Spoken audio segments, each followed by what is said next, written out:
everyone, welcome to my channel Square Root Classes, your go-to channel to master your NCERTs and to cover 6 to 12th political science as well as social studies subject in depth. In today's lecture, I am going to specifically talk about federalism of class 10th chapter number 2. आज के इस lecture में हम class 10th chapter number 2 federalism के बारे में discuss करेंगे और आज सबसे पहला जो क्वेश्चन हम डिस्कस करने वाले हैं that is what do we understand by federalism. सबसे पहले हम यही देखेंगे कि फेडरलिज्म क्या होता है, इस शब्द का मतलब क्या होता है। तो फेडरलिज्म मतलब होता है डिवीजन ऑफ पावर्स। अगर मैं आपको कॉमन लैंग्वेज में इसका मतलब बताऊं तो इसको हम कहते हैं डिवीजन ऑफ पावर्स, पावर को डिवाइड करना। सी इंडिया एक काफ़ी ज़्यादा वास्ट कंट्री है, यहाँ पे काफ़ी ज़्यादा डाइवर्सिटी देखी जाती है। We have different schedule caste, schedule tribe, tribal people, उनके कल्चर अलग होते हैं, उनके रिलीजन, उनके एथिक्स अलग होते हैं। तो ऐसी वास्ट कंट्री को गवर्न करने के लिए हम जो सारे पावर्स हैं वो किसी पर्टिकुलर पर्सन या पर्टिकुलर अथॉरिटी को नहीं दे सकते हैं। अदरवाइज वहाँ पे आप देखेंगे कि वहाँ पे सिचुएशन आ जाती है हाइपर सेंट्रलिज्म की। अगर हम किसी को काफ़ी ज़्यादा पावर दे दें, एक साथ उसको बल्क में पावर दे दें, तो वहाँ पे पावर का सेंट्रलाइजेशन देखा जा सकता है, तो हाइपर सेंट्रलिज्म की सिचुएशन आ जाती है। साथ ही में वहाँ पे मोनोपोली भी वहाँ पे क्रिएट हो जाती है और एक और सिचुएशन आ जाती है डिक्टेटरशिप की। तो ये सारी जो चीज़ें हैं ये नेगेटिव इन कैरेक्टर है। अगर हम किसी पर्टिकुलर पर्सन को या पर्टिकुलर अथॉरिटी को सारे पावर्स एलोकेट कर दें, then in that particular situation we can see hypercentralism, monopoly as well as dictatorship. तो हमारे इंडिया में ऐसा नहीं है, because we have a democratic country. तो हमारे इंडिया में हम डिवीजन ऑफ पावर्स देखते हैं और ये जो डिवीजन ऑफ पावर है ये गवर्नमेंट के अलग अलग लेवल्स पे देखे जाते हैं। Like in India we have 3 tiers in government. First one we have central government. Central government का काम होता है कि जो इंडिया के नेशनल इंटरेस्ट हैं जो कि कॉमन है और जो कि बिगर इन कॉन्टेक्स्ट है, तो उन नेशनल इंटरेस्ट को कौन रूल और रन करता है? Central government. Then we have state government. India में अलग अलग स्टेट है, उन स्टेट की डिमांड्स अलग है, एस्पिरेशंस अलग है, तो उन स्टेट की डिमांड्स को फुलफिल करने के लिए, उनकी डे टू डे एडमिनिस्ट्रेशन को रन करने के लिए हमारे पास स्टेट गवर्नमेंट होती है। Then we have panchayati raj institutions. हमारे पास पंचायती राज इंस्टीट्यूशंस हैं जिनको हम लोकल गवर्नमेंट के अंदर भी ला सकते हैं।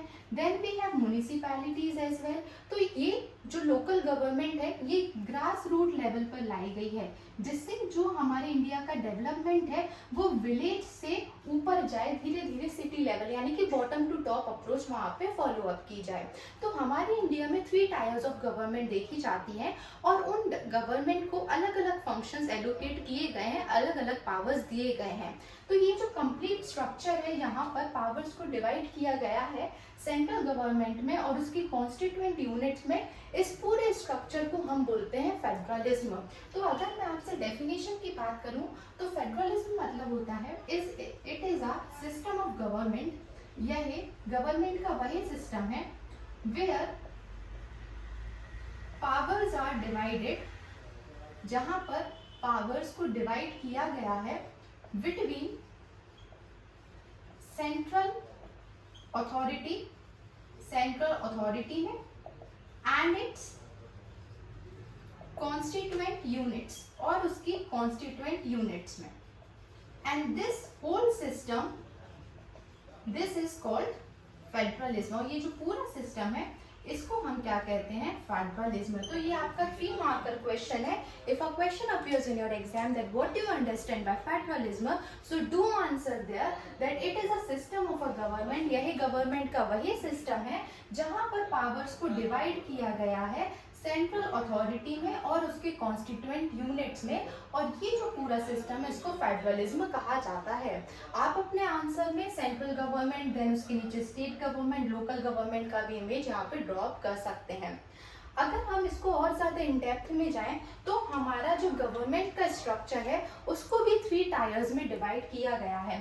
आपने देखा होगा दैट वी हैव लेजिस्लेचर, हमारे पास लेजिस्लेचर है, then we have executive, then we have judiciary. Legislature का क्या काम होता है?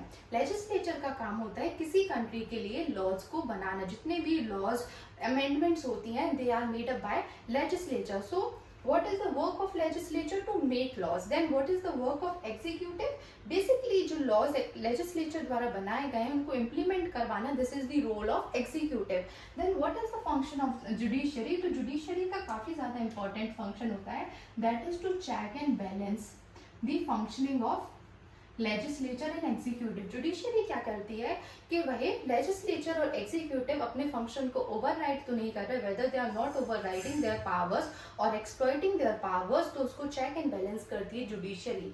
दैट मीन्स हमारे जो इंडिया का जो पॉलिटिकल स्ट्रक्चर है, जो गवर्नेंस का स्ट्रक्चर है, वो काफी ज्यादा वाइफरकेटेड है और वहाँ पे सारे पावर्स को एलोकेट किया गया है between different branches, and this whole system it is known as federalism. So I guess आपको यहाँ से फेडरलिज्म की डेफिनेशन क्लियर है, that it is the system of a government where powers are divided between central authority and its constituent unit. और आप अपने answer में ये सारी चीजें भी इंक्लूड कर सकते हैं.